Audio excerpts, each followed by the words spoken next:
Hello, I'm Philip Stoughton. I'm at Productronica 2013 and I'm joined by Michael Brianda, who is president of DEK. Michael, good to see you again. Thanks for stopping by. Hello, Phil. Another week, another show. Here we are in Munich. I noticed on your booth you're promoting something called PrintLab. That's new here. This is the first time for that. What does that mean? What's that all about? PrintLab. At DEK we have a lot of knowledge about print processes around the stencils and the screen printing. Mm-hmm. And we realized that many factories we're dealing with and supporting very well since many years have different ways to run the print processes and different focus points. Mm-hmm. And I'm still amazed how, some of those manufacturing managers kind of ignore the print process because it's so robust and stable and almost forgot the moment where they have to change component sizes, what it means for the print process. So they ask us, can you help us setting it up to the next generation? Mm-hmm. And that's what we can do, we like to do. And by doing so, we also learn a lot about the next generation of products. So setting up the process is for us the entrance into new product designs, and therefore we like it very much. We demonstrated by our print experts, the application people who are in the Print Lab on the show and want to discuss the next generation print process challenges with our customers here on stage. Okay, and that's a two-way thing, and I think you've got some lunch and learn things going on. What kind of topics are coming up in those sessions? Well, miniaturization first of all. We are the pre-placement process, so the placement process has to be served very well.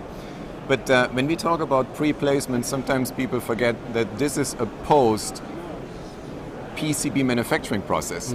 So we can't only focus on the placement side and ignore what happens on the PCB or on the wafer side. So we do both, and we're sitting in between, and whenever we are discussing with our customers their next print challenges, we want to help on both sides and want to learn what is it we can do to influence. And the knowledge about the paste, the environment, the knowledge about the stencils and the tools required to do a very accurate print process. We know a lot about it, but getting it all together in an easy to use fashion is what we want to help our customers. Okay, and you talk about machines being robust. It's really interesting. I spend a lot of my time at your customers looking at their lines, and we see some DEK printers that are many years old that just seem to just keep doing the job. Is it some of those guys that you've got to reach out to and really let them know what they can add to that, what they can do to develop that offering? That's a good point, and it's very true. We have, interesting enough, we have many customers who use the printers much longer than 10 years. And when we sold it to them, we thought 10 years is probably the maximum. Now, they are still very accurate and accurate enough, but now when they change into a newer generation, they also learn about the newest underscreen cleaning process, the newest dispensing process, and the newest stencil activities. If you put them all together, it can do things faster, more accurate, and more reliable on the process side. So making that change of generation in products is very important. And again, it's fascinating to us how much support is required to get there. Customers underestimate that it's great to have these new tools, but you also need to learn a little bit how to use them properly. Skills. Yeah, and it gives them new efficiencies, but hopefully, particularly in the area of contract manufacturing, new opportunities, maybe markets or products that they haven't been able to get in until they've actually been able to refine those processes. Speaking of markets, talk a little bit about the electronics market. It seems to have been this odd year that started quite vibrant, bit of a hiatus in the year. What's it going to close out like? Yeah, we saw it exactly this. It started very optimistic, and we had very nice projects with a lot of key customers around the world. Well, as you know, we are a truly global company and support all regions. We divide it in 4 regions like China,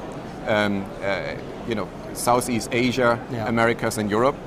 I would say the later part of this year we see more activities in Americas in Europe versus Southeast Asia and China.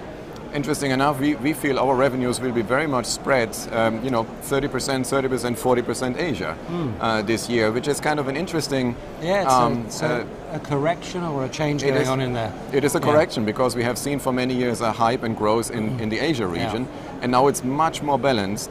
Again, which is very important for us. Being a true global company, you have a service and support network which is active, and therefore we have this fantastic opportunity to help our customers no matter where they are. The year will probably finish on on an even level of last year.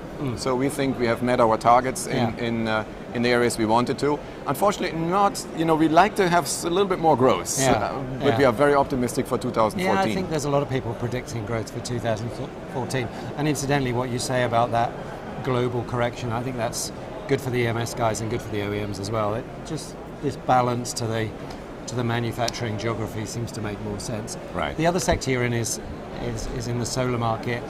We've heard a lot of reports over the last 12 months about next year, maybe the year after, and they seem to be pushing out as we got through the middle of the year. Just recently, we've seen a bit more optimism start to appear there and maybe some real projects coming up.